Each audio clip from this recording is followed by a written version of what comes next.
tempestade não vence essa luta. Então despreocupa, vê se acalma um pouco e me escuta. Então despreocupa, vê se acalma um pouco e me escuta.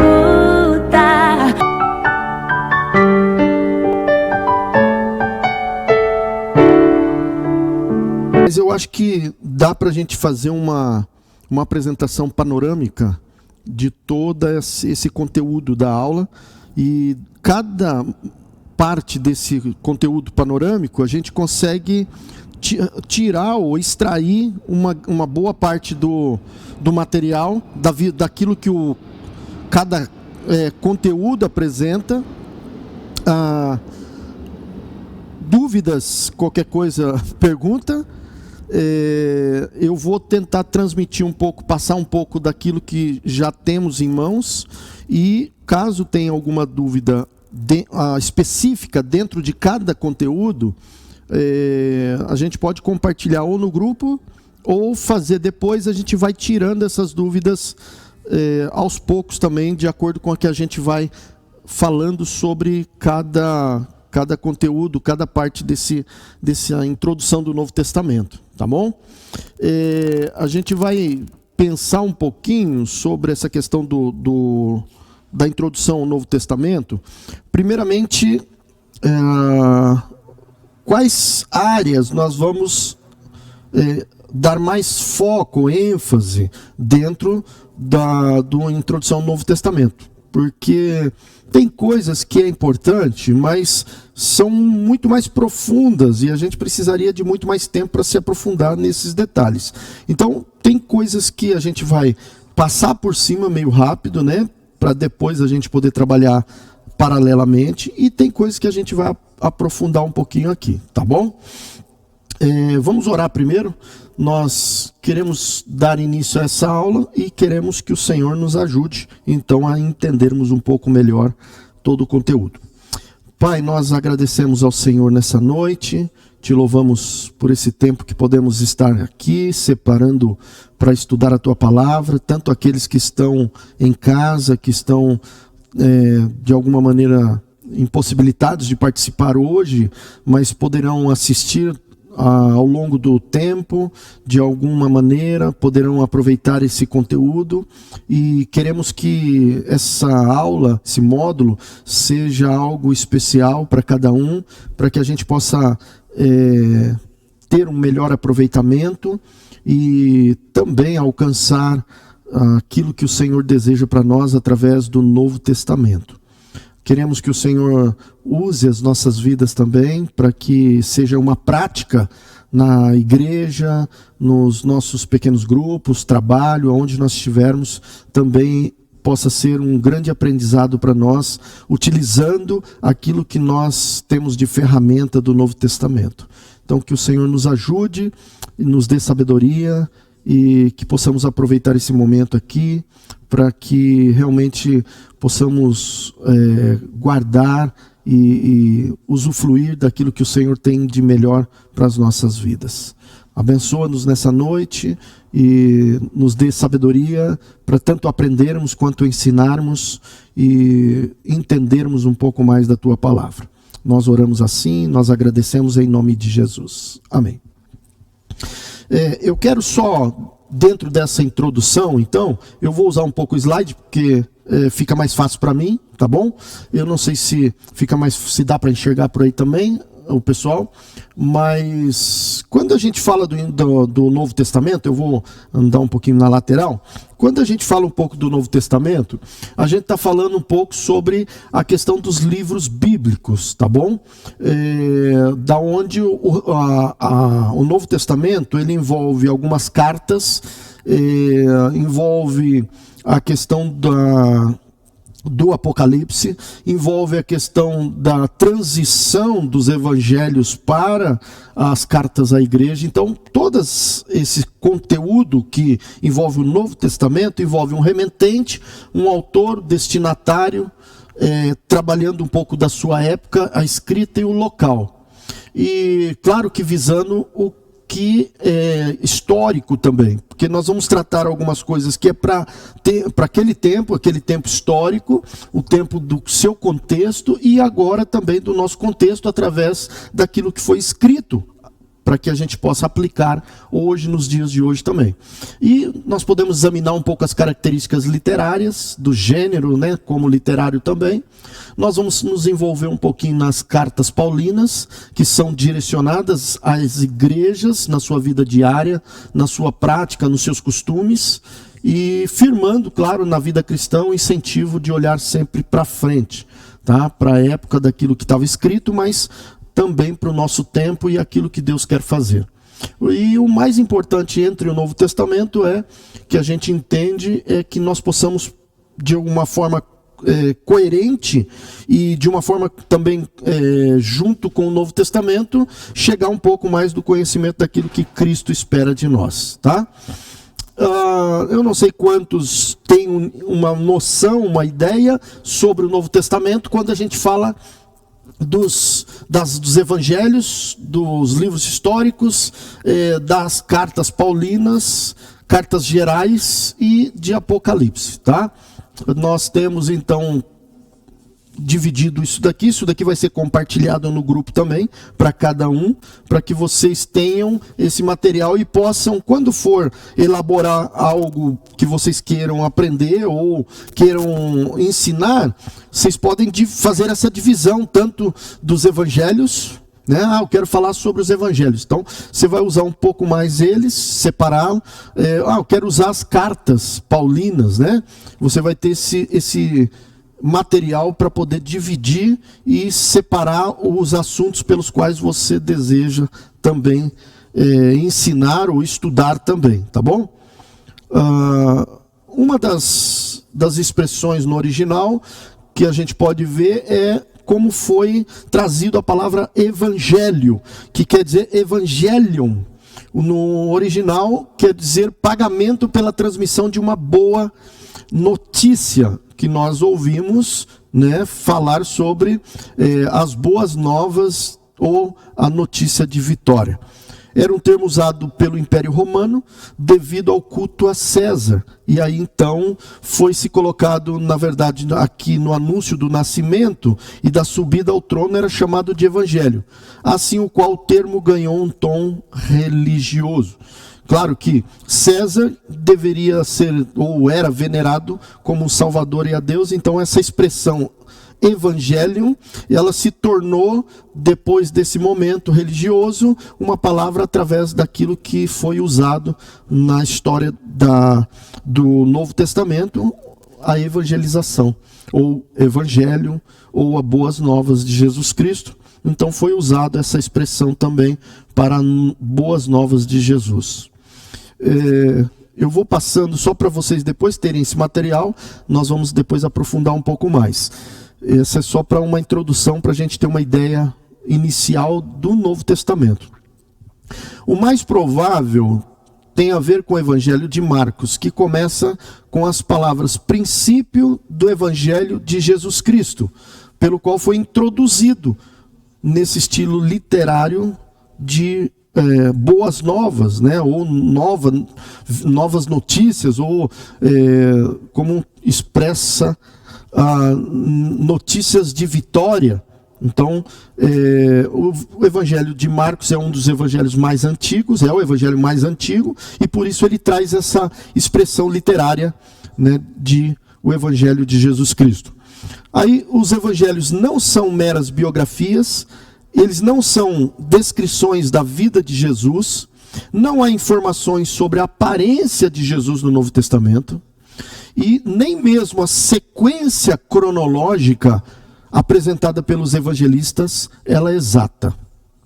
Quando você olha para o Evangelho, o que nós podemos trazer para nós hoje e apresentar para nós de uma forma que a gente possa entender o Evangelho, é porque ele define, tá? Os evangelhos definem de uma forma que são proclamações sobre Jesus Cristo em forma escrita, no sentido de registrarem os atos das palavras de Jesus. Então, quando você olha para o Evangelho, os evangelistas, eles apresentam os passos de Jesus, aquilo que Jesus apresentou, aquilo que Jesus fez.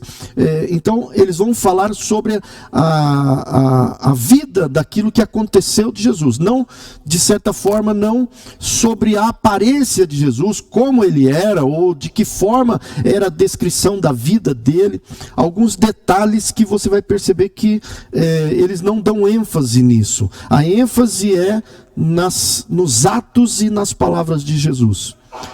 O objetivo do Evangelho era gerar e fortalecer a vida dos discípulos através dos atos, tá? Através dos atos e das palavras de Jesus Cristo. Nós vamos depois conversar um pouco melhor sobre essa questão cronológica. Um exemplo, Marcos é o evangelho mais antigo, só que começa em Mateus e não em Marcos.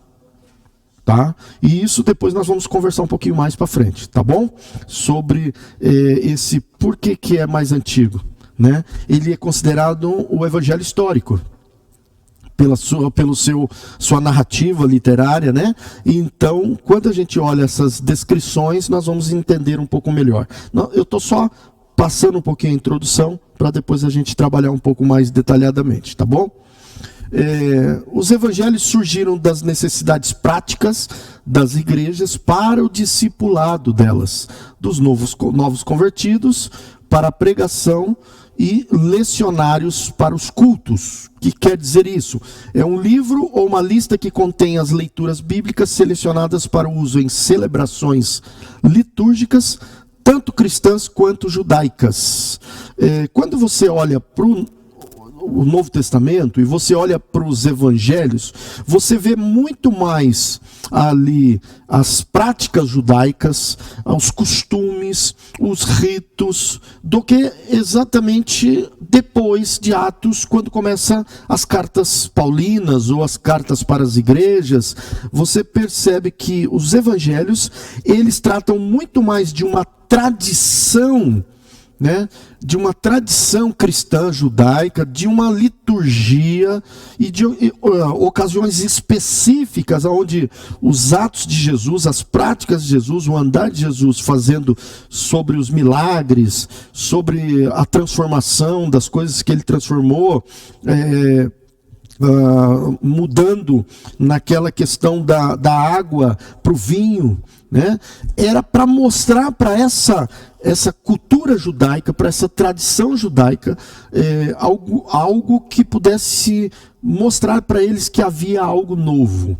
Por isso, boas novas da salvação. Jesus estava trazendo para eles algo novo, trazendo para ele um outro reino. Por isso que lá também tem o Pai Nosso. Venha o quê? O teu reino. Então, quando você olha em João, que tem o Pai Nosso, quando você olha com a forma que Jesus vem ensinando nos evangelhos, fala mais sobre a tradição judaica, sobre as celebrações, né?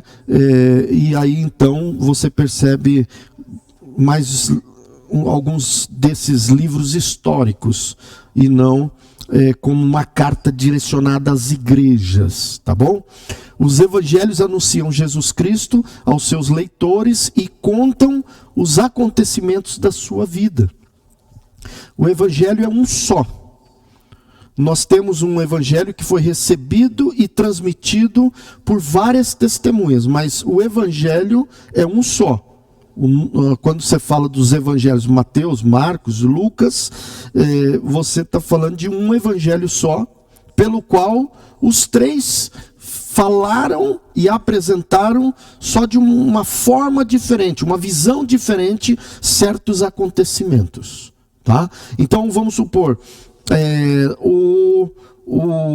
a transformação da água em vinho, cada um desses evangelistas, eles viram uma coisa só, mas de forma diferente.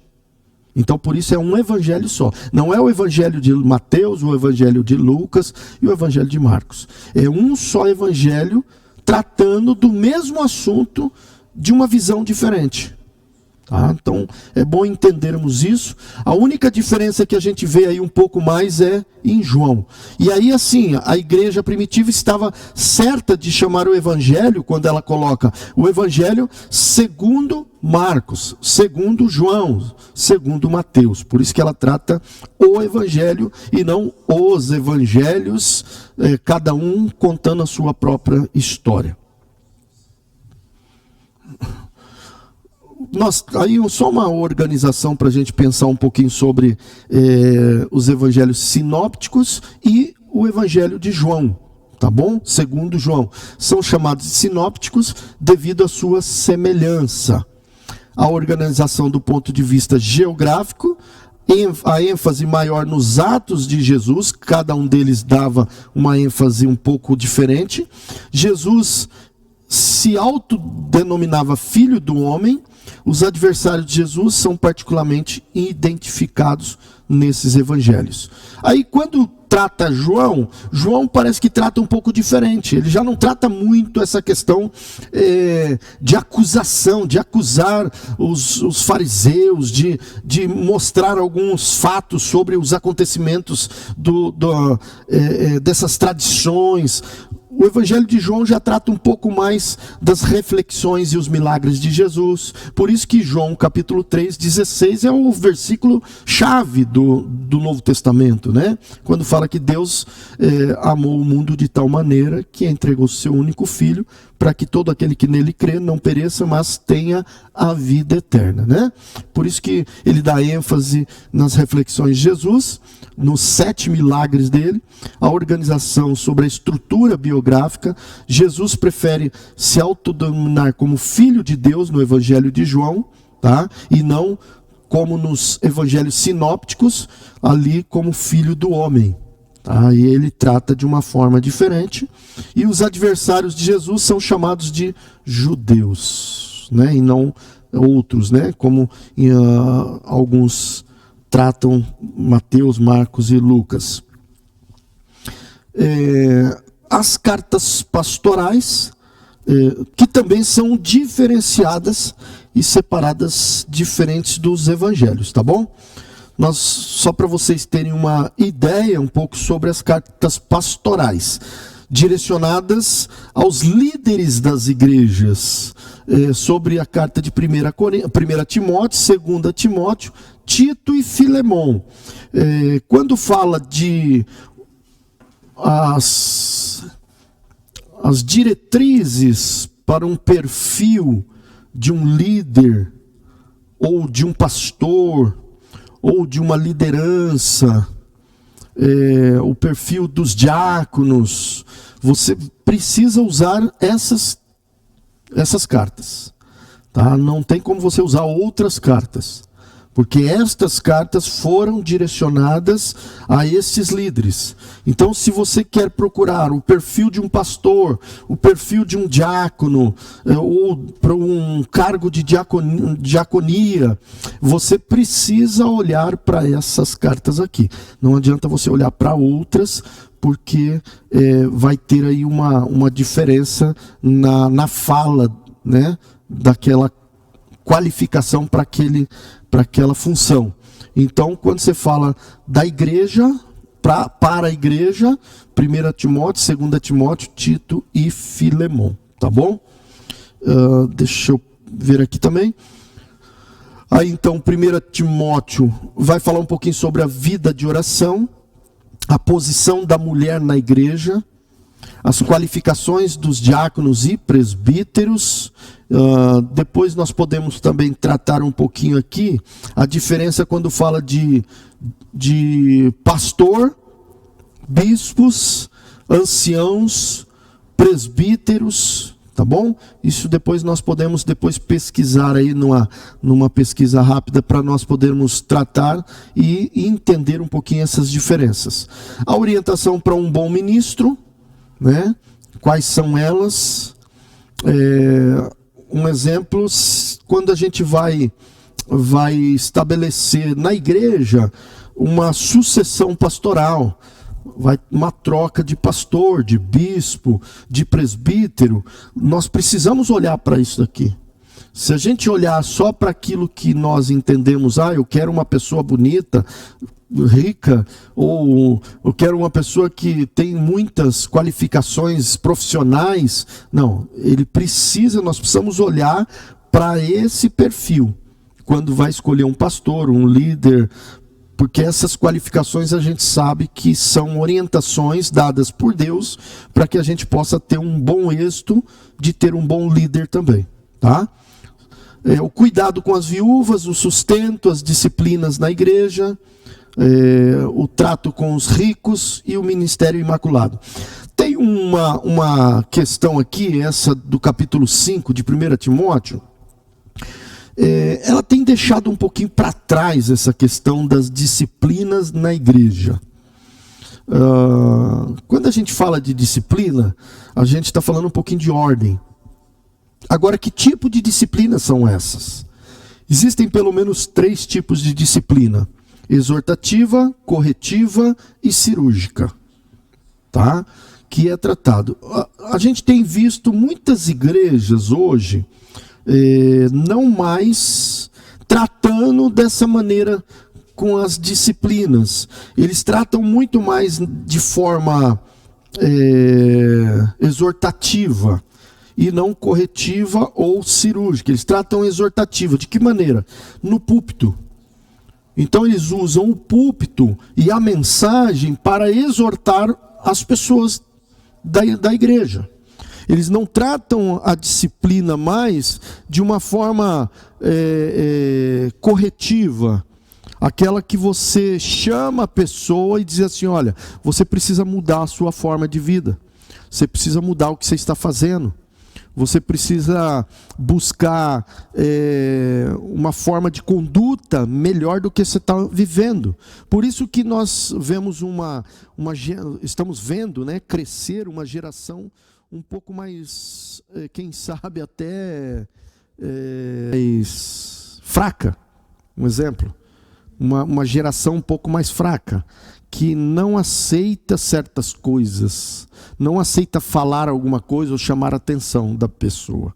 Quando você chama a atenção da pessoa, o que acontece aqui? Ou a pessoa sai da igreja, a pessoa já fica, não quer mais vir na igreja porque falaram para ela que ela precisa mudar alguma coisa.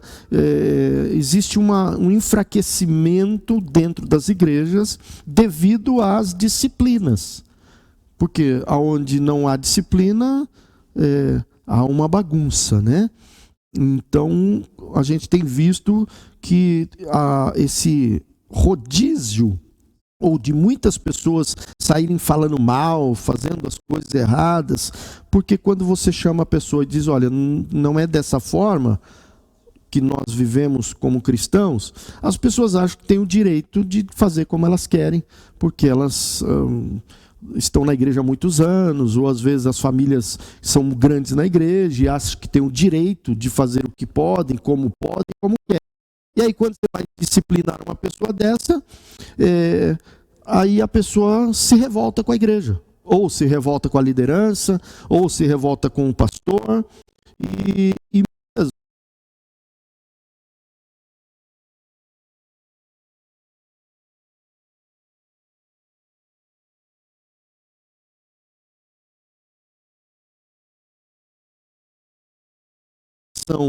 de alguém para exortá-la, e a outra é quando um membro da igreja vai chamar a atenção de outro membro para exortá-lo. Existe uma diminuição dentro das funções também sobre isso, e que nessa geração tem acontecido muito. Um exemplo, a mesma autonomia que o pastor teria, os diáconos e diaconisas deveriam ter dentro da disciplina da igreja, da organização da igreja, quer seja ela exortativa, né, ou corretiva. As pessoas poderiam respeitar as pessoas de uma forma melhor. Hoje acontece muito isso. Dentro das autoridades que tem dentro das igrejas, liderança, corpo diaconal, líderes de casais, líderes de jovens, líderes de adolescentes, juniores, mulheres. Muitas vezes os líderes não conseguem trabalhar essa forma exortativa ou corretiva. E aí eles recorrem à liderança. E quando não conseguem, recorrem ao pastor. Então, existe uma hierarquia que a gente vai trabalhando, e muitas vezes os líderes não conseguem esse trabalho, e aí recorrem diretamente ao pastor.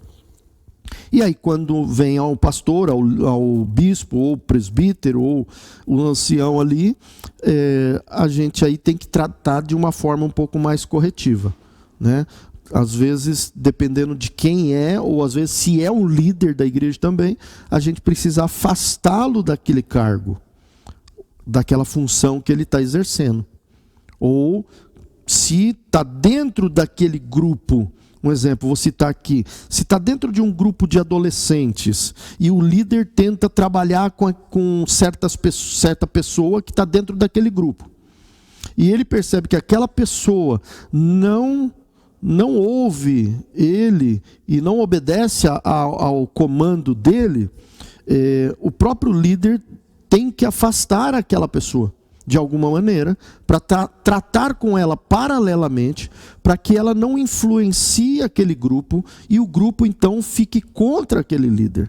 Então isso acontece tanto nessa hierarquia liderança de uma igreja geral, como nos seus ministérios também.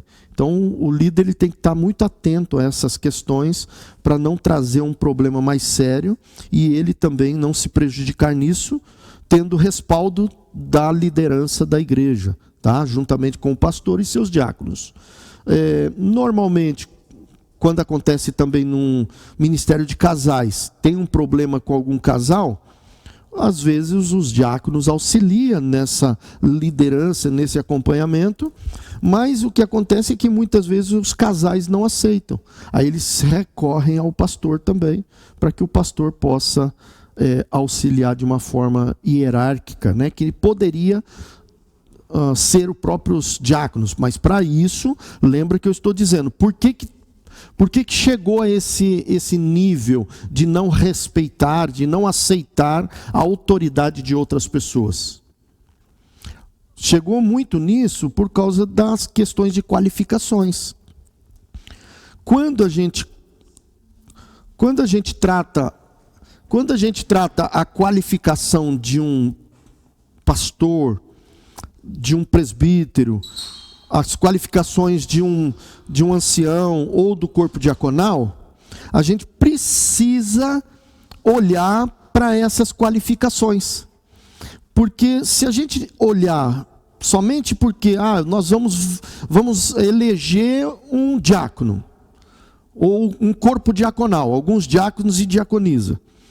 Se a gente for elegê-los somente porque a gente gosta deles, ou porque a pessoa já é de idade na igreja, está lá 30 anos na igreja, ele já serve para ser diácono. Aí as pessoas da igreja, numa votação, elegem ele para ser diácono. Mas às vezes aquela pessoa não tem as qualificações que a Bíblia fala sobre isso. E aí votam, colocam ele, e aí não aceitam quando ele vai tratar. Por quê? Porque ele não tem as qualificações corretas para ser um diácono.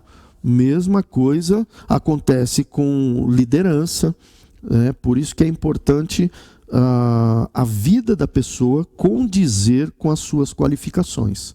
Buscar essa qualificação dentro da palavra de Deus, para que quando houver algum tipo de disciplina na igreja, não haja dificuldades. Porque esse momento de disciplina, às vezes você vai disciplinar alguém, e aí a pessoa diz assim, mas quem você pensa que você é para falar isso comigo? Então essas qualificações é importante para que quando haja qualquer dificuldade, o líder tenha autonomia e tenha condições de tratar de uma forma correta. Nós estamos falando de uma disciplina corretiva né, de chamar a pessoa, de separá-la, uma disciplina exortativa, que pode ser pela palavra usada de púlpito ou num estudo, alguma coisa, e também a disciplina cirúrgica que alguns usam, né, que é a retirada do nome da pessoa do hall de membros. Algumas pessoas tratam isso como sendo cirúrgica, tratando dessa forma de que ela foi excluída do hall de membros. O que nós precisamos entender é que ela não foi excluída do corpo de Cristo. Ela foi excluída, ou ela foi tirada do hall de membros por algumas questões. Pode ser por tempo que ela não vem mais na igreja, pode ser por alguma falha no caráter, alguma dificuldade, pode ser por pecado, dependendo do pecado que a pessoa tem, aí é tratado como disciplina da igreja.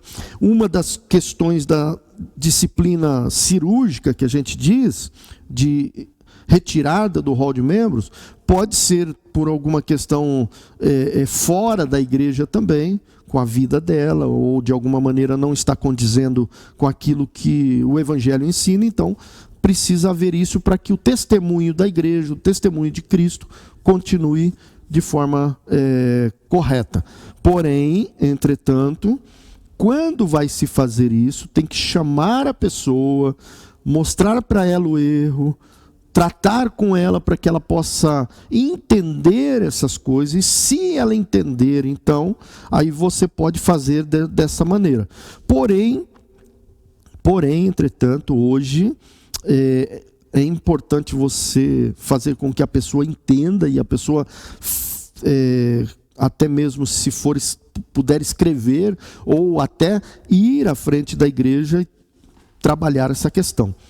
Hoje, quase que está abolido isso dentro de uma igreja.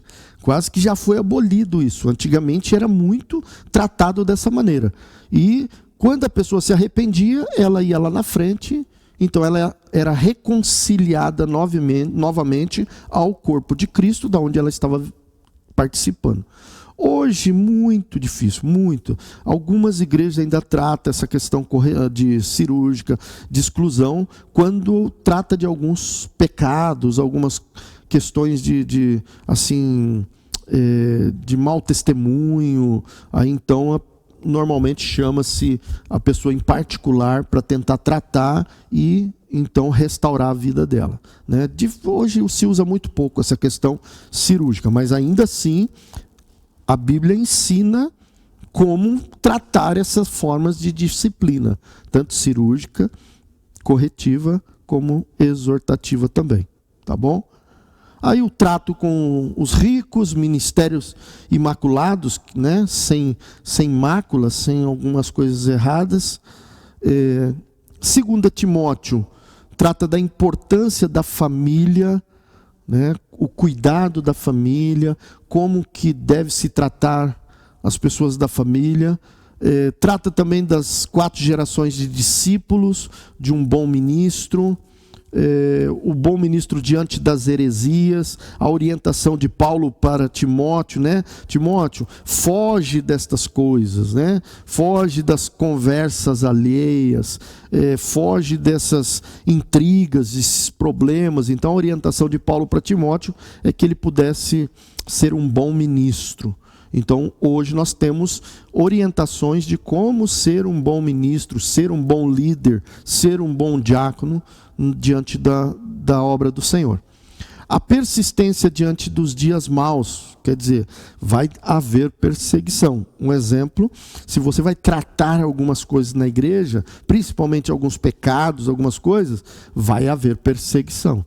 Um exemplo, se você for numa igreja que tem uma família conservadora, antiga na igreja, e você tem que tratar um membro daquela família que está em pecado e trazê-la para poder restaurar, muitas vezes os membros da família perseguem o líder para que não seja tratado, para que não deixe isso avançar. Então, muitas vezes isso acontece num momento de disciplina, ou até mesmo a persistência diante das dificuldades, né, das heresias. Às vezes tem um líder que começa a falar muita heresia dentro da igreja. Aí, claro, existe aquela questão não da perseguição, mas a questão da cobrança, daquilo que o líder está falando de errado, ou a liderança. Uma vez eu estava numa igreja e tinha uma líder de jovem, e ela começou a orientar os jovens ali que eles poderiam ter relações sexuais antes do casamento. E outros assuntos que ela começou a tratar, e aí nós tivemos que chamá-la e mostrar para ela que não era daquela maneira, né? E aí o que aconteceu? Ela não entendeu que precisava mudar. E os pais dela vieram falar com a liderança, né? Porque que estavam tirando ela de líder da juventude. E aí os pais também não entenderam muito bem, não aceitaram muito bem a questão de que estava errado, que nós estávamos já no século 21 e que não precisava mais de ter toda essa coisa, como eles diziam, arcaica, antiga, né? Que já podia ser tratado de uma forma diferente. E aí, como que vai entrando essas coisas dentro da igreja, através das famílias, e muitos vão aceitando. Porque às vezes, dentro dos membros da igreja, ou das próprias famílias da igreja, não veem mais como uma coisa abençoada por Deus, quando você se guarda, né, se preserva para o casamento, para um relacionamento. E muitos pais hoje são liberais, né? Já o namorado pode ter relação sexual e assim por diante, né? Eu tive um casal que também, num ministério, que eles, empresários, eles estavam namorando, só que eles tinham relação sexual, eles tinham uma vida conjugal dentro da família, mas eles se converteram e queriam se batizar, queriam ser membro da igreja. Eu chamei eles, eu falei: olha, não dá. Primeiro vocês precisam acertar suas situações, precisam mostrar que vocês, diante das pessoas que estão erradas, vocês precisam mudar a forma que vocês estão vivendo, né? E isso foi trabalhado na vida deles, foi conversado na vida deles, mas no momento eles não aceitaram. Eles falaram: não, se essa é uma condição para eu fazer parte da igreja, então eu não vou fazer parte da igreja. Imagina, né? É uma situação bem, bem difícil. Mas, graças a Deus, com o tempo eles foram entendendo, de acordo com aqui os ensinos, né, da família cristã, e aí eles foram entendendo que o que eles estavam fazendo estava errado. E aí então depois nós conseguimos regularizar toda a situação deles. Tá? Tito também vai falar sobre as qualificações para o presbítero e os cuidados com a heresia. Tá bom? Envolvendo também os líderes. Exortações às várias classes da igreja, obediente às autoridades e mansidão no trato, né? Isso também é um cuidado de como os líderes, né? As questões de autoridades, naquela questão de agregar em vez de afastar. Às vezes o líder, ele em vez de agregar, de trazer, ele mais espanta as pessoas. Então, a qualificação do líder para esses ministérios é muito importante quando a gente conversa com algum, para saber quais os dons, quais os talentos, para que eles possam identificar naquilo que eles vão trabalhar. E, claro, saber lidar com o trato com as pessoas. Não adianta você querer ser líder, mas ser um autoritário. Vai fazer do jeito que eu estou mandando. Né? Tem muitos líderes que são assim e fazem assim, né? E acham que é dessa maneira que tem que ser um líder. Né? Tem que haver uma autoridade, mas ela tem que ser alcançada, tem que ser desenvolvida. É a mesma coisa quando a gente fala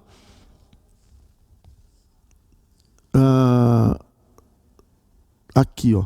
É a mesma coisa quando a gente fala da qualificação dos presbíteros, diáconos, né? Ou a orientação para um bom ministro. Você vai pegar uma pessoa que não conversa com ninguém, que não tem um bom relacionamento, e você vai convidar para ser um pastor? Né?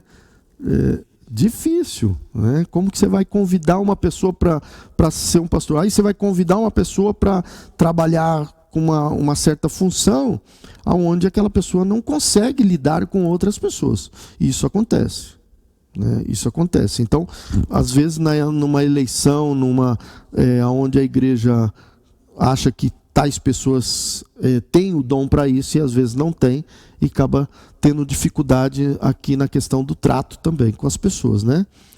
Tem pessoas que ainda não aprenderam o que é autoridade, né? E o que é um autoritarismo. Filemon também, quando a gente fala da ética na igreja, o Filemon fala muito sobre essa questão da ética na igreja, algumas características da carta sobre a ética na igreja, de como é importante termos cooperadores, pessoas que cooperam no ministério. Quando se fala do capítulo 1, né, verso 2, Filemon vai falar do trabalho que era feito de casa em casa, dos pequenos grupos, da comunhão, do partir do pão. Nós vamos falar um pouquinho sobre essa questão da ética na igreja. É importante a gente pensar um pouquinho depois também o que é ética, como que nós tratamos essa questão da ética. Um exemplo, tem uma família, um casal que está com problema no relacionamento conjugal. Como que trata dentro da ética na igreja, né? Como que trata com essas famílias? Expõe o casamento, um exemplo. Houve uma traição. Aí tem que levar e disciplinar. Então chega lá de púlpito e diz assim, fulano está traindo a esposa com ciclana, né? Então precisa ter uma ética, precisa ter uma questão de preservar para restaurar. Não havendo essa preservação, essa ética, há também uma dificuldade nisso, que é assim, às vezes só a igreja não está sabendo, a cidade inteira está sabendo, né? Só a igreja que não está sabendo. Então, isso precisa cuidar, por quê? Porque se torna público, e quando uma coisa se torna pública, tem que tratar de forma pública, tá?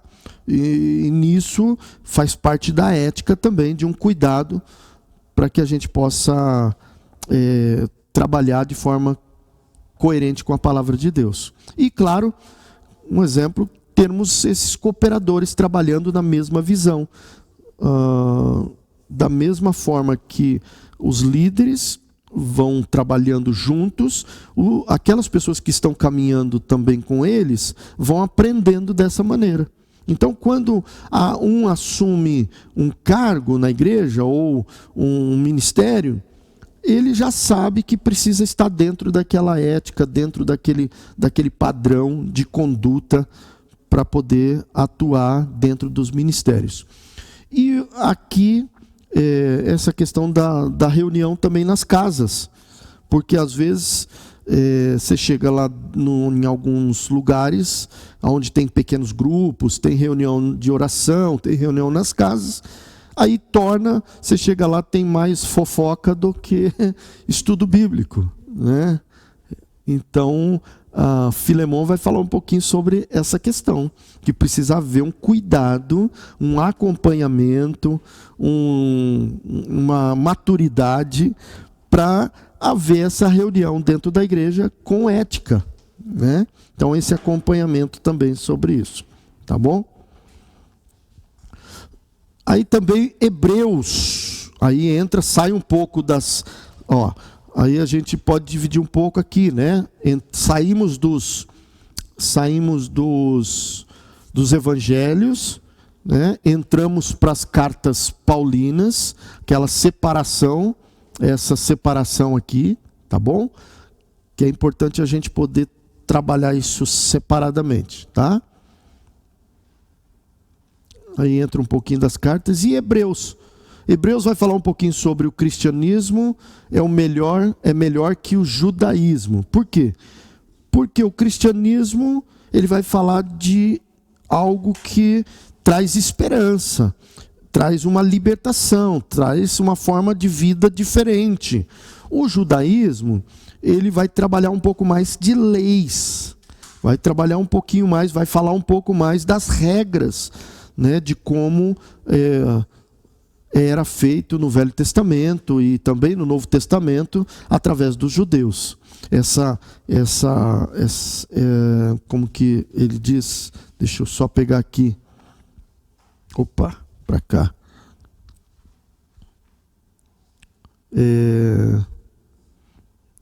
Aqui nessa parte dos adversários de Jesus são particularmente identificados, e aqui os adversários de Jesus são chamados de judeus. Por quê?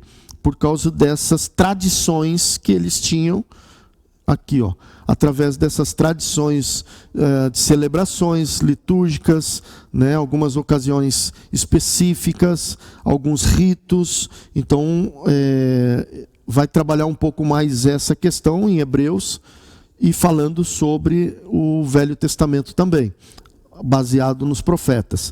A superioridade de Cristo aos profetas e aos anjos. Quem lembra de Hebreus vai falar também sobre isso, sobre Jesus. Ele era superior aos profetas e era superior aos anjos, e depois então ele conquistou, ele já estava superior aos anjos quando estava no céu, mas depois aqui na terra, quando ele venceu e ressuscitou, então aí depois mostra eles como sumo sacerdote superior aos profetas. A superioridade de Cristo a Moisés, aí entra que nós falamos da lei e da graça, tá bom? Hebreus, nós vamos trabalhar um pouquinho também essa questão do tabernáculo, depois eu vou mostrar. Tiago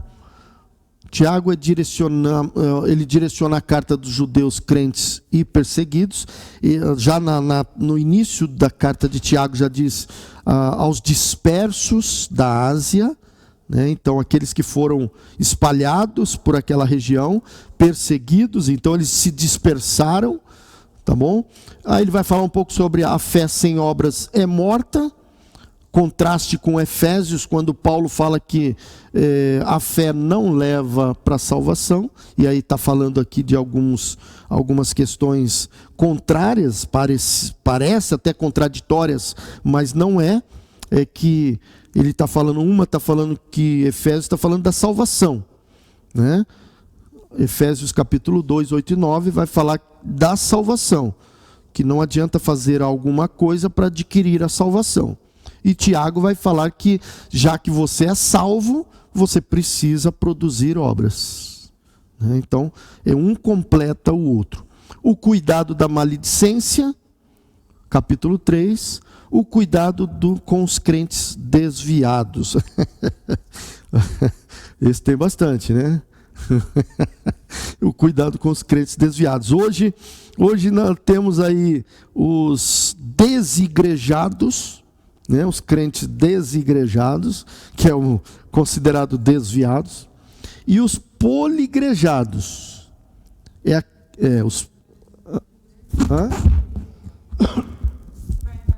É aquele que vem aqui hoje, amanhã no outro culto vai na outra igreja, aí depois vai na outra igreja, mas hoje a gente vê os poligrejados, a questão de você passar de igreja para igreja. Também aqueles que dizem assim, eu não aceito essa música do jeito que é. Aí eu vou na outra igreja.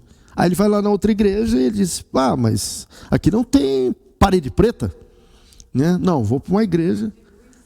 Aí ele vai numa igreja de parede preta. Aí ele diz, nossa, mas aí o som está muito alto, né? Aí ele vai para outra igreja, tá?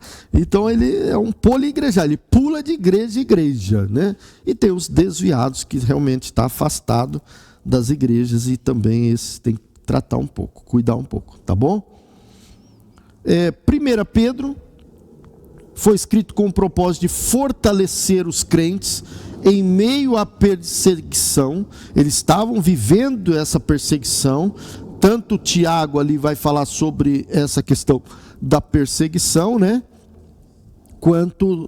Deixa eu abrir aqui a Bíblia. Quanto Pedro também vai falar sobre essa questão da perseguição em meio a Nero, tá certo? Depois nós vamos tratar um pouquinho mais assim, diante dessas cartas. Deixa eu só... Isso, ó.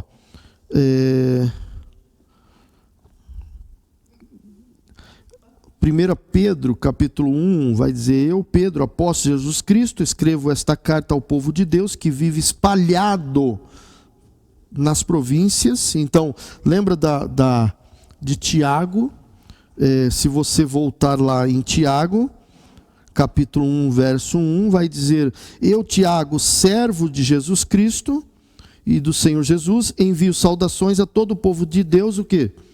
Espalhado pelo mundo inteiro. Algumas versões, deixa eu pegar uma outra versão aqui, NVI, vai dizer que as 12 tribos dispersas entre as nações. Tá? Tiago 1:1. Aí você vai para Pedro 1:1. Aí você vai ver também: Pedro, apóstolo de Jesus Cristo, aos eleitos, peregrinos, dispersos no Ponto, na Galácia, na Capadócia, na província da Ásia e na Bitínia, escolhidos de acordo com a presciência de Deus, pela obra santificadora do Espírito Santo, para a obediência a Jesus Cristo e a expersão do sangue. Então, você vai perceber que estas cartas, Tiago, 1 Pedro e 2 Pedro também, só que ele muda um pouco mais a questão da ênfase dele. Na segunda carta, ele vai exortar os crentes ao crescimento espiritual, mesmo diante das perseguições que havia naquele período, tá? Então, você olha a separação. Quando você vai falar na igreja sobre... você quer falar sobre um assunto sobre perseguição da igreja. Você pode utilizar, então, essas cartas, 1 Pedro, Tiago, 2 Pedro, para falar um pouco sobre essa perseguição que a igreja sofre ou tem sofrido e como ela vai, diante das perseguições, né, como ela vai ter esse crescimento espiritual, como que ela vai se fortalecer, como que ela vai se proteger para que ela possa passar por essas lutas espirituais. Tá bom? Agora, só para a gente ter uma visão um pouco mais ampla, nós separamos um pouco na introdução, agora nós vamos trabalhar algumas coisas aqui, tá bom? A estrutura do Novo Testamento, então, ela é separada por evangelhos, a história da igreja, tá certo? Aqui, mas no livro de Atos, quando a gente fala do livro de Atos, a gente lê Atos dos Apóstolos e os acontecimentos. Tem muitas pessoas que tiram doutrinas da carta de Atos dos Apóstolos, né? Vamos tirar que nós estamos falando agora sobre disciplina na igreja. Olha, não dá para você tirar de Atos dos Apóstolos, tá? Tem gente, tem líderes, tem igrejas, tem lideranças que tenta tirar, né, algumas doutrinas baseadas em Atos dos Apóstolos. Mas não dá, porque Atos dos Apóstolos, você vai trabalhar essa transição dos evangelhos históricos com as cartas, com agora uma mudança. Aqui foi um intervalo entre os evangelhos e as cartas e epístolas paulinas, tá? Então, não tem como você tirar daqui algumas doutrinas. Alguns ainda tentam. Um exemplo, vou tratar a doutrina não sei, quando a gente olha aqui de Romanos, né? Fala sobre a questão da santificação, da glorificação, né? Ou que nem nós estávamos conversando domingo, né? Santificação, glorificação, lembram? Justificação, tá? Não, peraí, aqui é os Atos dos Apóstolos. Então foi uma transição, foi o início da igreja, o início do processo do crescimento da igreja, da expansão do evangelho. Se você falar assim, eu vou falar de missões, então fala em Atos, porque ali vai falar das viagens do apóstolo Paulo, tá? Você vai falar dos desafios, você vai falar de algo que a igreja começou a acontecer, a descida do Espírito Santo, né? dos atos do Espírito Santo no princípio da igreja, de como funciona, como estava acontecendo o crescimento da igreja. Aí houve a perseguição, então a igreja foi cada vez mais expandindo a todas as nações, através dos discípulos. Então ali tudo bem, você vai trabalhando essa questão dos Atos dos Apóstolos e da história da igreja. Já depois entra então na epístola, né, nas epístolas de Paulo, que são todas essas: Romanos, 1 e 2 Coríntios, Gálatas, Efésios, Filipenses, Colossenses, 1 e 2 Tessalonicenses, 1 e 2 Timóteo, Tito e Filemão. Então são as epístolas de Paulo. Aí entra Apocalipse, do Evangelho de João, né, das palavras de João, e as epístolas gerais, que é Hebreus, Tiago, 1 e 2 Pedro, 1 e 2 e 3 João, Judas, né? É interessante essa porque alguns intitulam Hebreus como também epístolas de Paulo, tá? Mas não dá para colocar porque não tem comprovações total de que realmente foi Paulo que escreveu Hebreus, tá? Não tem. Então, tem alguns fatos que parece que comparativos nas palavras que é falado em Hebreus com Romanos, né? Com Efésios, sim, parece, tem algumas coisas, algumas histórias, mas não comprova. Tem uma Bíblia, uma versão da Bíblia, uma só. De quantas versões nós temos? Né? NVI, Nova Linguagem de Hoje, Vida, Viva, agora a nova versão internacional, a NVI, qual que era a outra? Almeida, Revista Atualizada. Tem uma só que, quando você abre ela, está escrito assim: Carta de Paulo aos Hebreus, que é a Trinitariana. Tá? É uma versão que tem chamada Trinitariana. Ela é a única que coloca como Paulo sendo o autor de Hebreus. Nenhuma outra. Aí você pensa, se uma só, mas 30 versões, 50, 40 versões não tem, aí você pensa, não dá para bater e fechar. Para você ter uma comprovação de que realmente a epístola de Paulo, você teria que ter pelo menos várias comprovações ou outras comprovações que você pudesse fazer essa comparação para falar, não, realmente é ou não é. E não tem. Então, mas é uma das versões aí, traduções das Bíblias que tem, tá bom? Deixa eu... Isso. Aí o propósito da igreja ao final do primeiro século foi o seu amadurecimento. O combate às falsas doutrinas, que nós conversamos, as cartas 7 igrejas, tá bom? Nós vamos entrar um pouquinho agora também, e eu quero ler alguns textos com vocês sobre essa questão aqui, do termo do Novo Testamento, que fala sobre aquela aliança. Mas a igreja, ela concentra sua atenção no que Cristo disse nos evangelhos, referente à nova aliança, tá bom?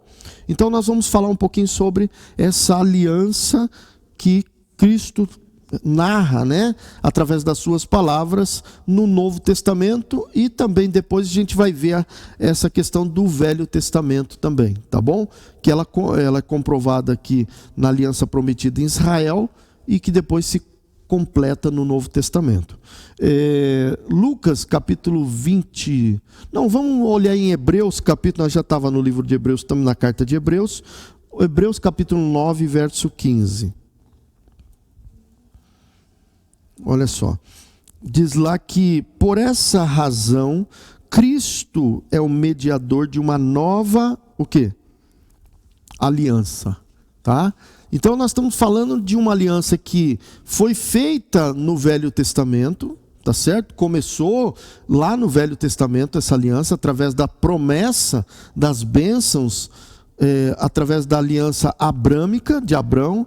Farei de ti o quê? Uma grande, Gênesis, quando fala em Gênesis capítulo 12, né, que Deus manda Abraão sair da sua terra, da sua parentela, e ir para uma terra que eu te mostrarei. Então Deus fazendo uma aliança com Abraão, aliança, né, abrâmica que diz, tá? Mas essa aliança ainda não estava completa, porque a aliança que Deus estava falando através de Abrão, ou Abraão, era em Cristo Jesus, tá? E não em Abrão somente, mas a aliança dele é que se completaria em Jesus Cristo. A nossa aliança, essa aliança que fala do Velho Testamento, não é para nós, não é em Abraão. Abraão faz parte dessa genealogia também, mas que vem depois de Abraão, vem Isaque, no seu filho da promessa, que continua essa aliança até chegar, que nem fala aqui em Hebreus capítulo 9, versículo 15. Por essa razão, Cristo é o mediador de uma nova aliança para que os que são chamados recebam a promessa da herança eterna. Essa herança em Abraão não era uma herança eterna. Essa herança era uma herança das bênçãos de Deus. A nossa herança eterna era em Cristo Jesus e não em Abraão. A nossa herança era aguardar, como todos estavam aguardando, a vinda do Messias, até mesmo Abraão. Então ele coloca: visto que ele morreu como resgate pelas transgressões cometidas sobre a primeira aliança. No caso de um testamento, é necessário que se comprove a morte daquele que o fez, pois um testamento só é validado no caso de morte, uma vez que nunca vigora enquanto está vivo quem o fez. Por isso, nem a primeira aliança foi sancionada sem sangue. Quando Moisés terminou de proclamar todos os mandamentos da lei a todo o povo, levou sangue de novilhos e de bodes, bem como água, lã, escarlate e ramos de esopo, aspergiu o próprio livro e todo o povo. Então, o que acontece aqui? Essa aliança não era uma aliança eterna. Essa era uma aliança com Deus de que eles precisavam fazer algumas coisas. Então, através do sacrifício, através das ofertas, eles faziam essa aliança com Deus. E Deus, então, de certa forma, não destruía a sua criação.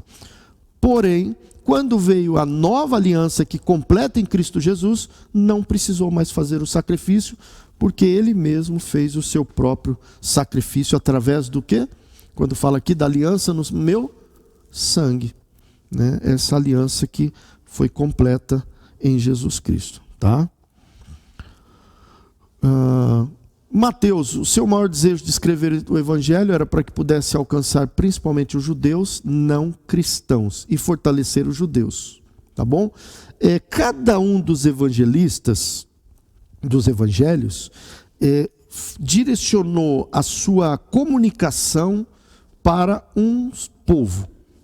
Mateus direciona a sua fala, a sua comunicação para os judeus não crentes. E depois, claro, para os judeus que aceitavam Jesus, para os judeus crentes, tá? Então, a fala de Mateus, por isso que é mais, os evangelhos é mais um livro ou uma forma histórica, literária, para poder transmitir a mensagem de Jesus Cristo.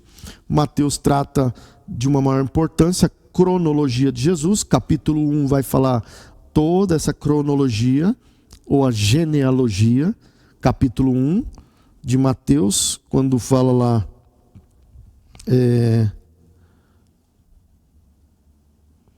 Mateus capítulo 1, verso 1, diz: registro da genealogia de Jesus Cristo, filho de Davi, filho de Abraão. Lembra que nós acabamos de falar sobre isso aqui, ó? Aliança abraâmica. Essa aliança abraâmica do Velho Testamento é isso aqui, ó, de Mateus. Por quê? Porque ele trata da cronologia de Jesus no capítulo 1 de Mateus, quando ele fala sobre a genealogia, essa cronologia, tá? Ele está falando disso aqui, ó, dessa aliança abrâmica, que no capítulo 1 de Mateus, quando você olha lá, ele vai falar registro da genealogia ou da cronologia de Jesus Cristo, filho de Davi, filho de Abraão. Por isso que ele ainda trata, Mateus ainda trata dessa cronologia e dessa... Deixa eu voltar aqui. Ele trata dessa questão da aliança, né? Só que com Abraão e depois com a aliança com Jesus Cristo. E aí Mateus, ele quer mostrar para os judeus que Jesus Cristo não era somente um profeta. Ele vai mostrar que Jesus Cristo não era somente um homem, não era somente um profeta. Ele vai mostrar lá em Abraão, porque se você for hoje ainda falar com os judeus vão dizer que eles são ainda filhos de Abraão. E eles ainda entendem, alguns, né, hoje entendem que realmente Jesus também era aquele pelo qual Abraão esperava o Messias. E Jesus então completa essa cronologia, comprovando que ele era o Filho de Deus. Por isso que Jesus, já nos evangelhos, vai tratando que ele era o Filho de Deus, eu sou o Filho de Deus. E muitos ficam irados com essa questão do Filho de Deus, sendo em Jesus Cristo, porque ele diz, espera aí, mas como pode? Ele sendo homem, né?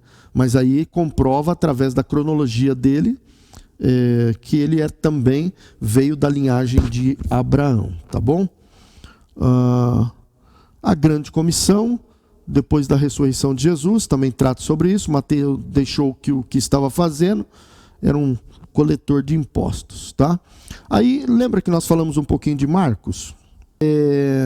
Uma das coisas que a gente percebe, deixa eu só ver aqui uma coisa que eu estava olhando. Uma das coisas que a gente percebe no Evangelho de Marcos, sendo um dos evangelhos mais antigos, é pela sua data, tá?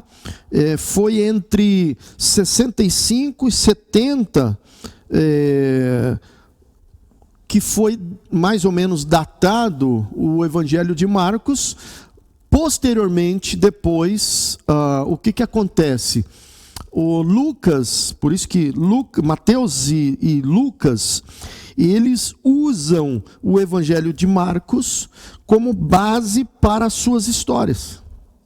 Por isso ele é considerado o mais antigo, porque ele foi escrito antes, e por essa escrita, Lucas e Mateus, então, tendo na mão algo comprovativo, ele então começa a pegar essas histórias e escrever de uma forma como eles viam, tá? Então, um exemplo,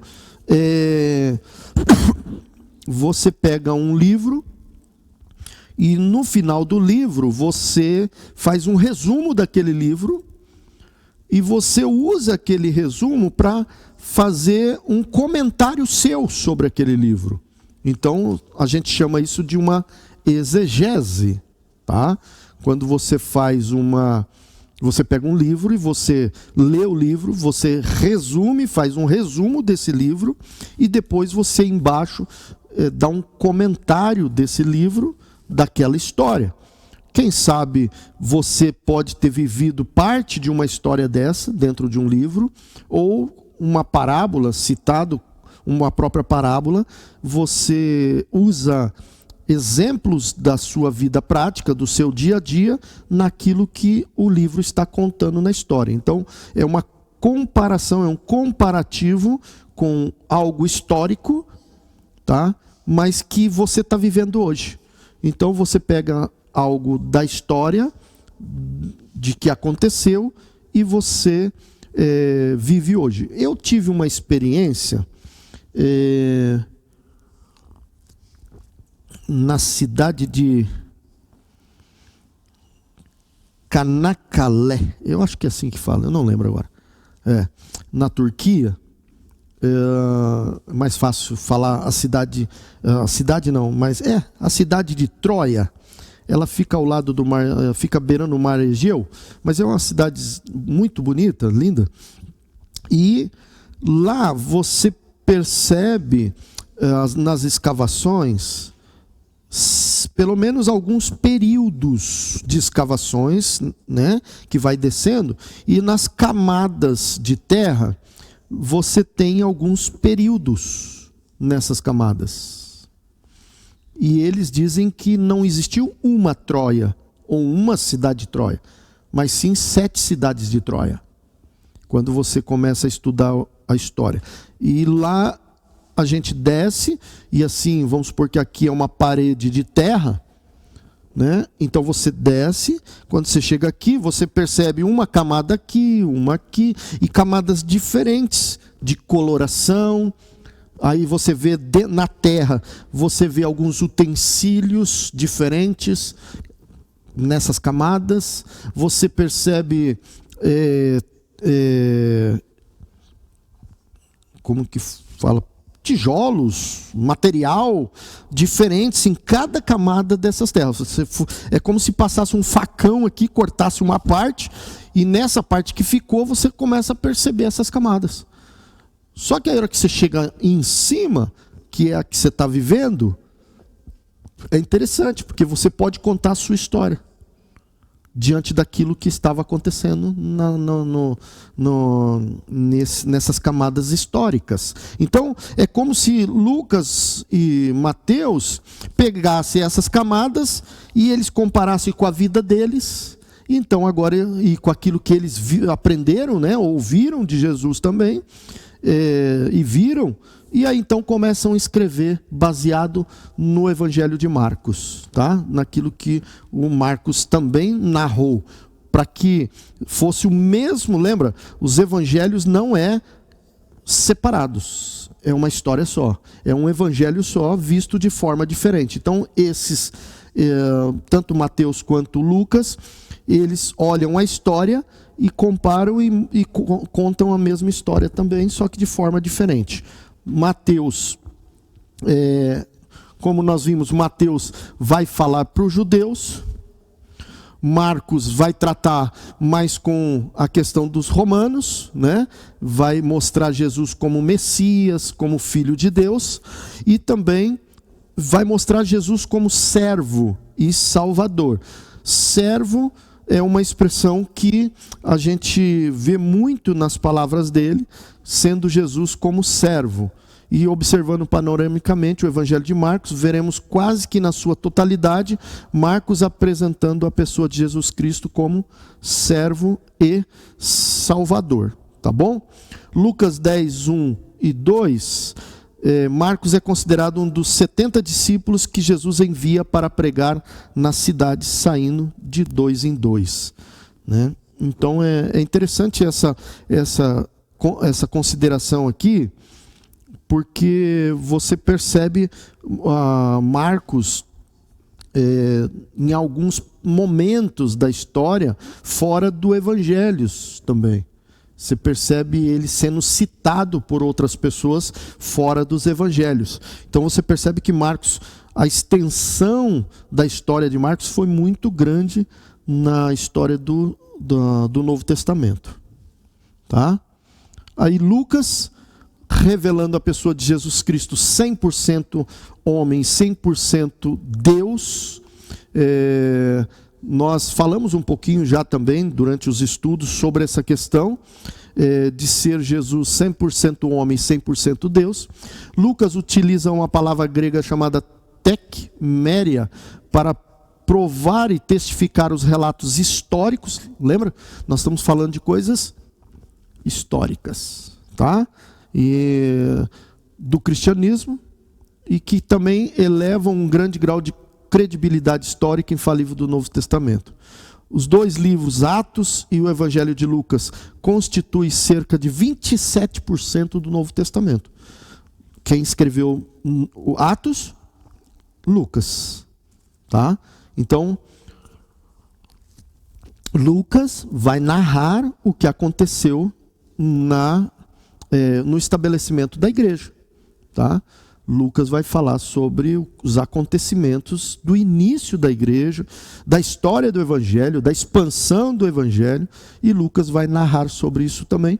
E aí, tanto o evangelho de Lucas quanto Atos dos Apóstolos, dentro da totalidade do Novo Testamento, ele escreveu uma grande parte, 27% dele. Tá bom? A maior expressão do Evangelho de Lucas e de Atos dos Apóstolos é como ele apresenta a pessoa de Jesus Cristo como Salvador, Senhor e Redentor de toda a humanidade. Qualquer pergunta depois a gente pode fazer lá no grupo também. Eu não vou abrir aqui para vocês. Se quiserem fazer alguma pergunta pode ser, mas se não, depois lá no grupo a gente compartilha. Ou quem está em casa também depois pode fazer ali no próprio YouTube também, tá bom? O Evangelho de João é o único diferente entre todos os outros evangelhos, incluindo as cartas paulinas. Interessante, né? Quando a gente lê os 4 evangelhos, a gente não imagina que tem toda essa separação. A gente não imagina que eles tratam tão diferentes uma coisa das outras. Lembra o evangelho, Mateus, Marcos, Lucas. Aí separado um pouco o evangelho de João. Existem muitas exposições do evangelho de João separadas dos evangelhos de Mateus, Marcos e Lucas. Porque parece que o evangelho de João, ele trata de algo mais pessoal, mais próximo da realidade do que nós vivemos. Os 3 outros evangelhos tratam de uma parte muito mais histórica, muito mais judaica, muito mais das leis, do cuidado, das celebrações. E o Evangelho de João trata um pouco mais sobre a questão da proximidade com Jesus. João foi um dos 12 apóstolos de Jesus e o que mais se aproximou dele. A palavra-chave do Evangelho de João é crer. João 3,16, né? Também vai falar sobre isso. Mais de 100 vezes encontrada no seu Evangelho. E isso traz o propósito evangelístico. João descreve Jesus como Messias, lembra? Marcos trata Jesus aqui também sobre o Filho de Deus, mas ele vai falar sobre, deixa eu só ver aqui, aos romanos e gentios. Isso. Mateus vai falar aos judeus e Lucas vai tratar sobre os gregos e também sobre revelando Jesus como 100% homem, 100% Deus. E João vai tratar mais do caráter de Jesus, sendo ele o Messias, e com os novos convertidos. Por isso que a gente, quando vai fazer na igreja a questão do discipulado, a gente começa pelo Evangelho de João. Porque ele trata muito mais, trazendo algumas doutrinas. Lembra que eu falei? Atos não se faz ou não se constrói doutrinas em Atos. Mas já no Evangelho de João você consegue construir doutrinas. Porque ele é mais prático para a igreja. Ele vai ser mais funcional para a igreja, para os novos convertidos, para aqueles que estão começando o evangelho, para aqueles que estão crescendo. Imagina, você vai começar com a igreja, com a lei, com os livros históricos. Aí você vai dizer, não, você não pode isso, não pode aquilo, não pode as celebrações, não pode fazer nada no sábado. Aí você começa a criar leis dentro de alguns livros históricos que não dá. Aí por isso que a gente começa através do Evangelho de João, que fala do amor de Jesus. Fala daquilo que você crê, daquilo que você pode praticar, o Evangelho. e por isso começa sendo um ensino na igreja, muitas vezes na escola bíblica ou outros estudos com os novos convertidos ou com aqueles que estão começando no Evangelho de João, tá? Trazendo muitos ensinamentos, doutrinas, temas da divindade de Jesus, Filho de Deus, Salvador do mundo. Aí fala sobre João 3,16, tá? Romanos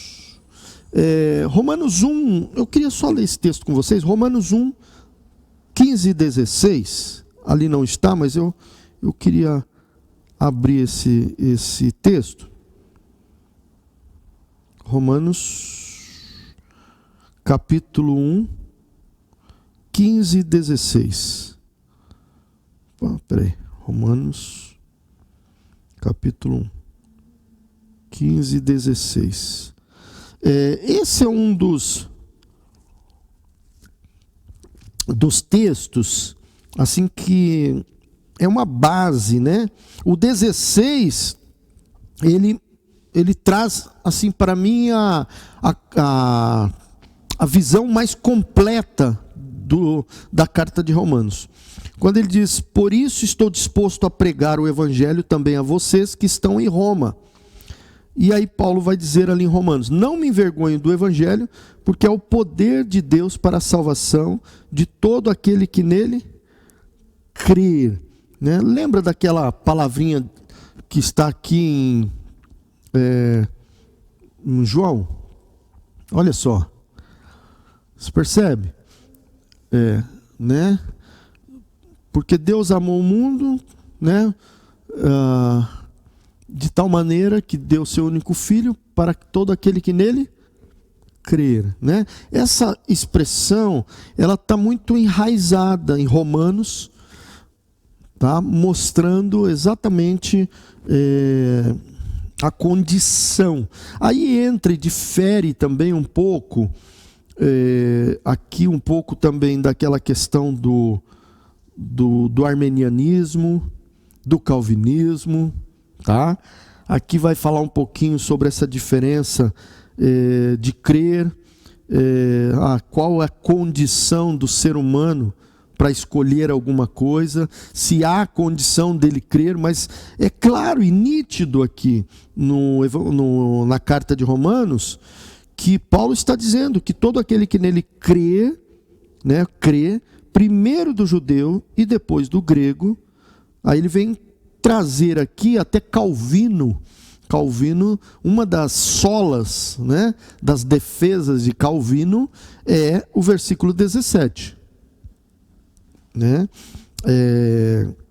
Eu não tenho todas agora na cabeça, então não vou citá-las aqui, mas uma delas é no versículo 17, que vai dizer: porque no evangelho é revelada a justiça de Deus, uma justiça do princípio ao fim, é pela fé.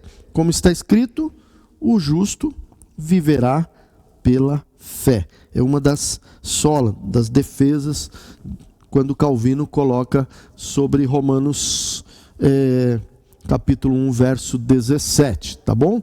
Aí vem trazendo a diferença também do primeiro Adão e segundo Adão, capítulo 5, verso 12. Abre lá em Romanos 5, 12.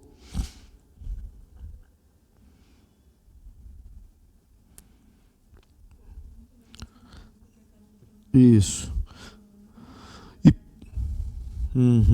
Deixa.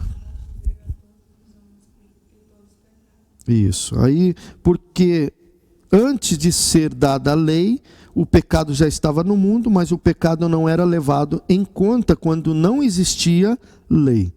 Todavia a morte reinou desde Adão até Moisés, mesmo sobre aqueles que não cometeram pecado semelhante à transgressão de Adão. Do primeiro Adão, tá?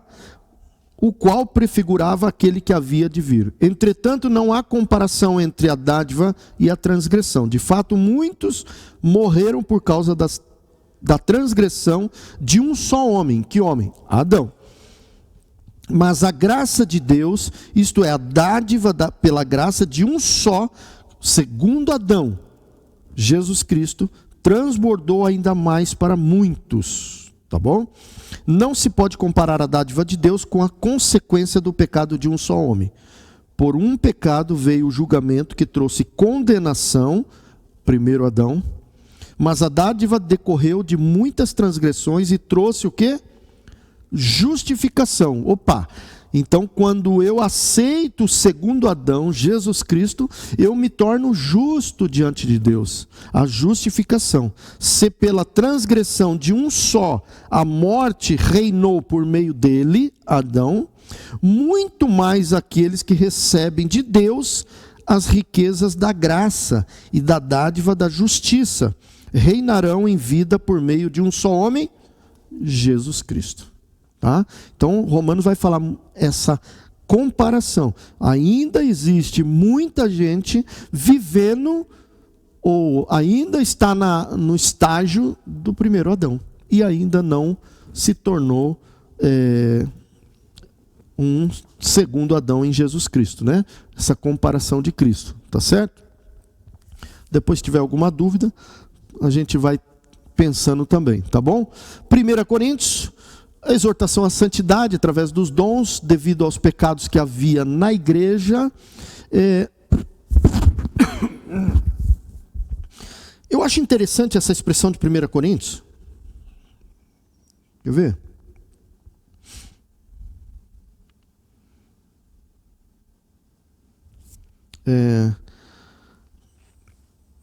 Eu coloquei aqui NVI, deixa eu ver uma outra versão aqui. Capítulo 1. 1 Coríntios capítulo 1. Deixa eu ver essa daqui. Tá. 1 Coríntios capítulo 1. Tá? Paulo, chamado do apóstolo de Jesus Cristo pela vontade de Deus, e o irmão Sóstenes. Ó, se você vai ter filhos, o nome de um irmão aí. Sóstenes, né? Fica bonito, né? Chama o filho Sóstenes. A igreja de Deus que está em Corinto, aos santificados em Cristo Jesus, chamados santos, com todos os que em todo lugar invocam o nome do Senhor Jesus, Cristo, Senhor deles e o nosso. Eu queria só trazer uma expressão aqui, a questão da exortação à santidade. Até domingo nós falamos um pouquinho sobre santidade. Domingo eu falei um pouco sobre a santificação, processo da santificação, a justificação, né, e depois a glorificação. E é interessante essa questão, porque assim, quando a gente olha para a igreja de Corinto, devido aos pecados que havia na igreja. Gente, eu nunca, olhando para as cartas, ou para as igrejas do Novo Testamento, eu acho que uma das igrejas que tinha, se fosse comparar a quantidade de pecado, eu acho que essa igreja ganhava. Se fosse falar assim, vamos pegar algumas igrejas e vamos comparar os pecados delas, né? Quais os pecados que a igreja, a maioria das igrejas hoje teriam? O que vocês acham? Quais os tipos de pecado? O que vocês acham? Tem uma ideia? Pecado da pornografia. Pecado do quê? Da ganância, né? Que mais? Pecado, que mais? Da soberba. Quando você olha para a sua igreja hoje, ou para as igrejas, quais pecados você identifica nelas?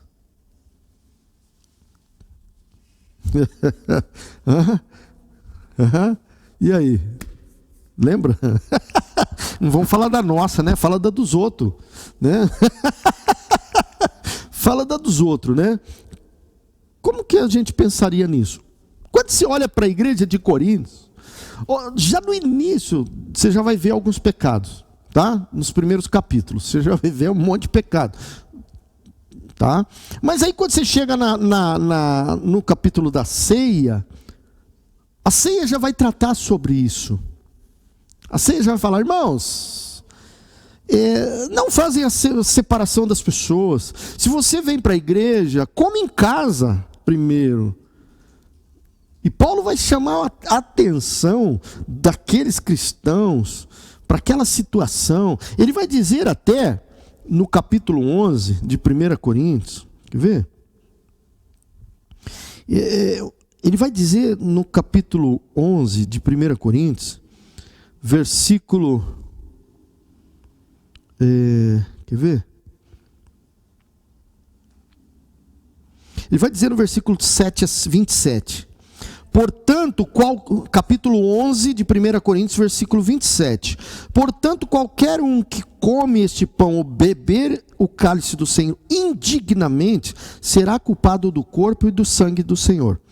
Examine-se, pois, o homem a si mesmo, assim coma deste pão e beba deste cálice. Porque o que come e bebe indignamente, come e bebe para a sua própria condenação, não discernindo o corpo do Senhor. Por causa disso o quê? Por causa do quê? Por causa daquilo que eles estavam praticando anteriormente. Por isso que ele já diz, examine-se o homem a si mesmo e coma deste pão. Quer dizer, ele estava dizendo assim, gente, vocês estão percebendo o tanto de pecado que tem dentro da igreja? O tanto de coisa que está dentro da igreja? Tanto de soberba, tanto de prostituição, tanto de coisa que tem entrado dentro da igreja, das coisas do mundo. Examine-se para vocês, pelo menos, cuidarem com isso. Aí ele diz, porque o que come e bebe indignamente, come e bebe para a sua própria condenação, não discernindo o corpo do Senhor. Aí no 30, olha que interessante, ele vai dizer, por causa disso, por causa desses pecados, há entre vós muitos fracos e doentes e muitos que dormem. A minha dá a expressão de que muitos que dormem ou que já dormiram. Peraí, o que é dormir aqui? Morrer. Por isso que muitos morrem no pecado. Por isso que eles continuam praticando o pecado, não mudam, não se examinam. E Paulo está dizendo isso, ele está dizendo e mostrando, olha, você está vendo? Eu acho que ele não aqui não cita, mas ele devia estar citando na igreja lá os nomes. Lembra de fulano? Lembra de ciclano? Já dormiu, graças a Deus que já está com o Senhor, né? Louvado seja o Senhor que ele já levou esses irmãos, né? Paulo deve estar pensando assim, ainda bem que Deus levou, porque não era fácil, né? Então ele está tratando em 1 Coríntios de muitos pecados, exortando a igreja sobre muitos pecados. Sabe o que não consigo às vezes entender? O amor de Deus como é tão grande. Volta lá para 1 Coríntios, capítulo 1. Você olha uma igreja totalmente difícil, com um monte. Se eu fosse selecionar os pecados dessa igreja, eu acho que ela ganhava. Ela ganhava. Mas olha como que ela é chamada. 1 Coríntios capítulo 1 e 2. Paulo, chamado apóstolo de Jesus Cristo pela vontade de Deus, e o irmão Sóstenes, a igreja que está em Corintos, o quê?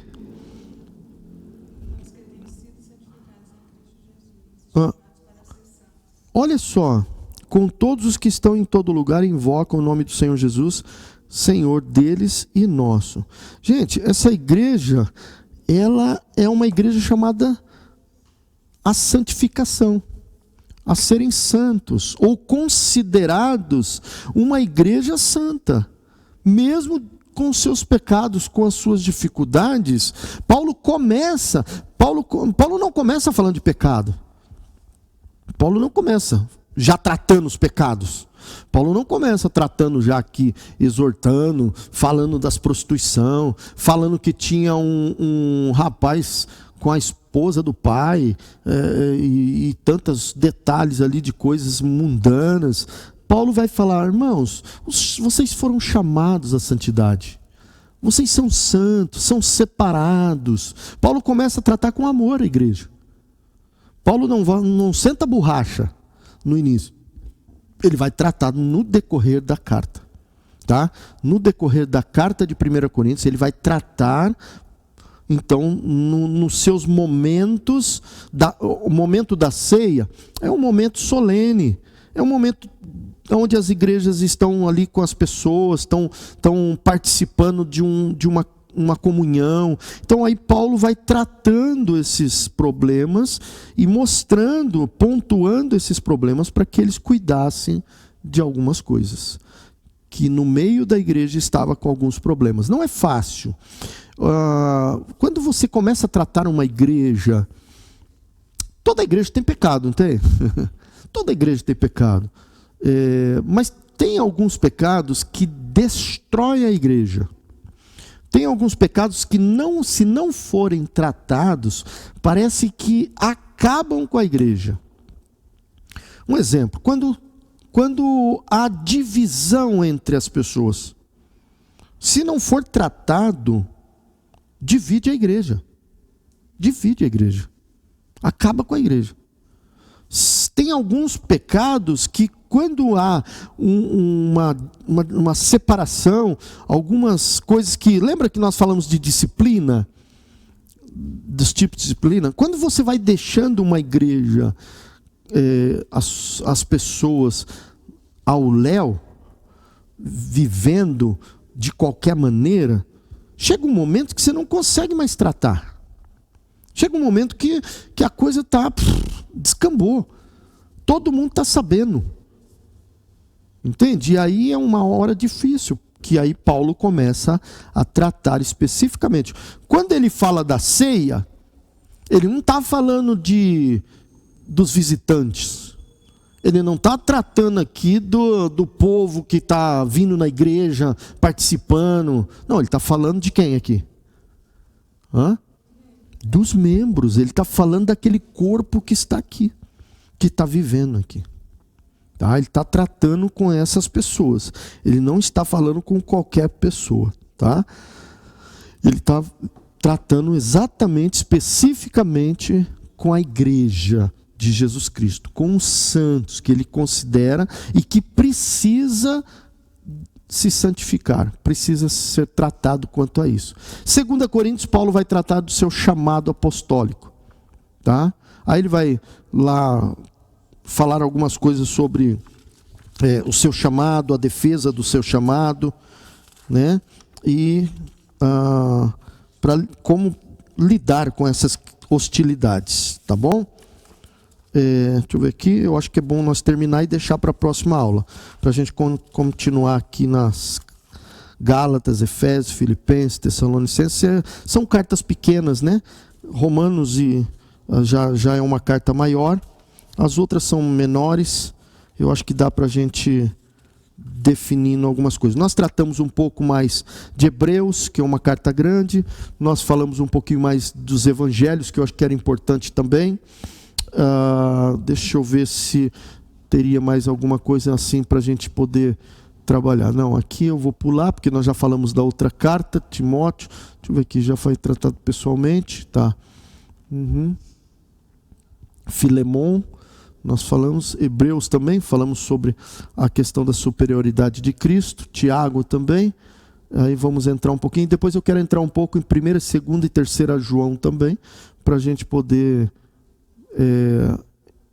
tocar um pouquinho na questão de Apocalipse, tá bom? Alguma dúvida?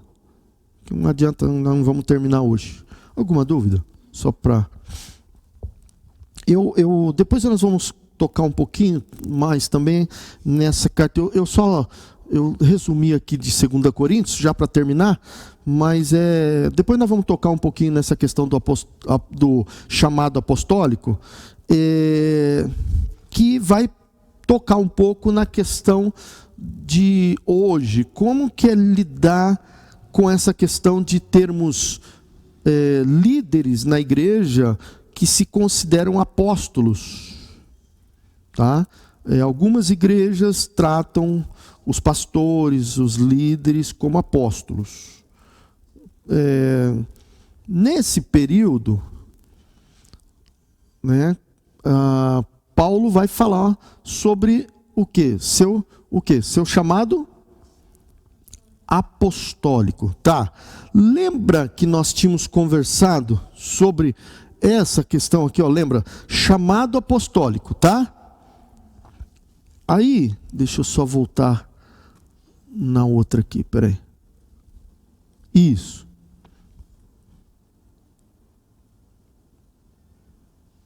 Aqui, ó. Lembra quando nós falamos sobre isso daqui? Lembra que nós estamos falando do chamado apostólico de Paulo, tá? Então nós estamos falando de algo histórico, daquele tempo, daquele momento, daquele período onde Paulo foi chamado para ser apóstolo, e apóstolo aos gentios.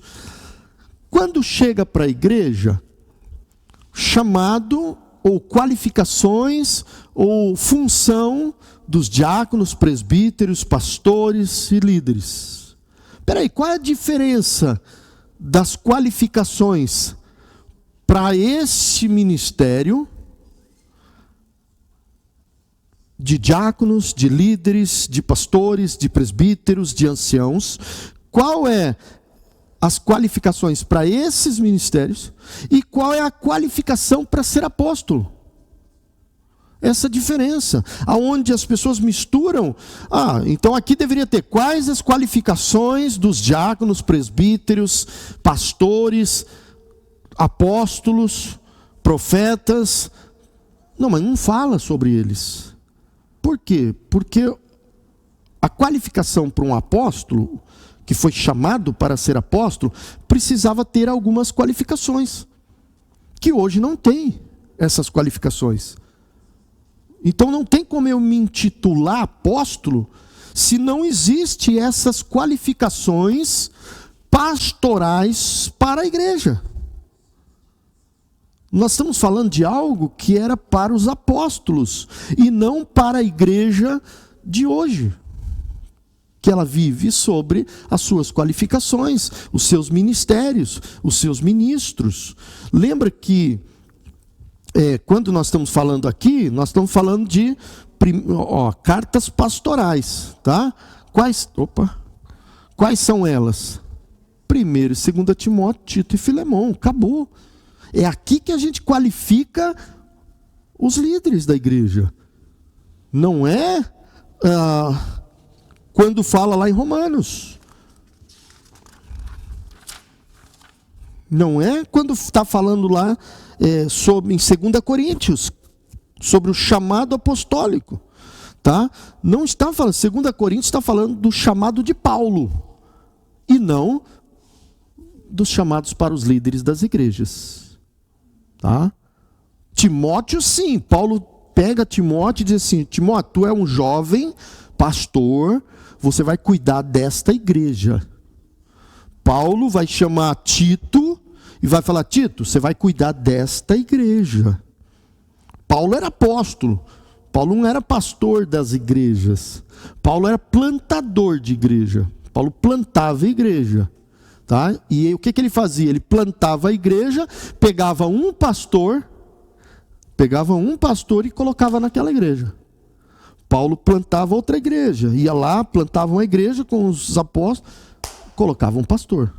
Quando houve um problema no ministério de crescimento da igreja, Paulo chama os apóstolos e diz assim: gente, está com problema em tal igreja, está com problema em tal região, as viúvas estão ficando desamparadas, o que nós precisamos fazer? Então vamos levantar pessoas que possam auxiliá-las nesse cargo. Aí ele levanta os diáconos, né, os líderes, para auxiliar as viúvas. Tá? Então, assim, a mistura que as pessoas fazem entre a qualificação de um apóstolo e de um líder de igreja, eu vejo muita heresia, né? Que aí trata, eu acho que é no próximo, aqui, ó, aí vai tratar as heresias. Timóteo vai falar sobre isso, vai tratar das heresias, de como os ministros hoje estão enchendo de heresia as igrejas. Os ministros, junto com as suas igrejas, né? Junto com as suas igrejas. Porque quando a igreja está meio desorientada e aí qualifica um líder que está pior que ela, aí o negócio descamba, né? E é o que tem acontecido muitas vezes.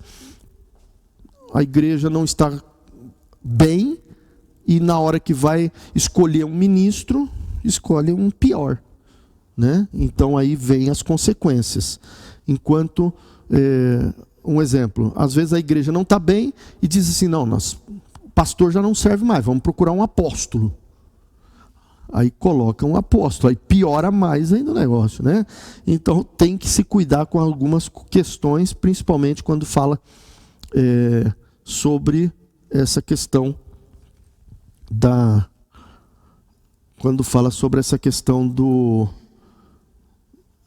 do chamado apostólico, tá bom? Nós vamos tratar um pouquinho depois na próxima aula, um pouco mais sobre essa questão do chamado, porque aqui vai falar um pouquinho sobre os dons, né, de cada um, o que cada um foi chamado para fazer, para se qualificar, tá bom? Vamos terminar, gente? Que já passou do horário, queria terminar às 10, às 15 para as 10, tá certo? Conhecimento um pouco mais amplo, de utilizar os dons que o Senhor nos deu, para quando nós estivermos numa liderança direta, aonde vamos eleger, vamos treinar, vamos capacitar outras pessoas, possamos olhar os dons, os talentos, a capacitação de cada um para realmente assumir e exercer uma função pela qual realmente nós dependemos do Senhor, aonde o Senhor tem trabalhado nas nossas vidas e possamos ser qualificados por ela, para que possamos exercer a nossa função de uma maneira que glorifique ao Senhor, exalte o seu nome e que o Senhor possa nos dar sabedoria, graça e que a tua misericórdia realmente alcance os nossos corações, de entendermos que somos servos do Senhor, queremos servir, mas queremos servir de uma maneira correta, com excelência, com comprometimento, com amor, com dedicação na tua obra. Por isso nós agradecemos ao Senhor de entendermos essa grandiosidade do Novo Testamento, de uma introdução a cada uma dessas etapas do Evangelho, da transição do Evangelho às cartas paulinas e as orientações que o Senhor nos dá e aquilo que nos também garante como promessa de um dia nos reunirmos diante do Senhor na tua presença. Ó Deus, obrigado por essa noite, obrigado pela tua palavra, obrigado por cada um que está participando, que o Senhor também dê sabedoria a cada um e agora também nos leve aos nossos lares para descansarmos e renovarmos as nossas forças. Oramos assim, agradecendo em nome de Jesus. Amém. Irmãos, só lembrando, a Ana colocou alguns materiais, né, Ana? Lá, esses materiais são materiais adicionais para que vocês possam dar uma olhada geral, buscarem algumas informações. Se tiver alguma dúvida, questionamento, coloque lá, busque para que quando você poder fazer a prova também, ou resumo, e a prova... ela não vai ser totalmente baseada nessas coisas que nós estamos estudando, tá? Não vai. A prova vai cair baseado, que vai ser baseada nesse livro aqui, tá? Esse livro, a parte de introdução ao Novo Testamento, é uma apostila em PDF que eu coloquei lá. É isso aí. Tem 50 páginas? Nossa, é pouca, né? Tem só algumas páginas. A prova vai cair baseada naquela apostila, tá bom? Mas qualquer dúvida, qualquer dificuldade, entre em contato conosco que a gente pode auxiliar e ajudar nessa prova também, tá bom? Deus abençoe.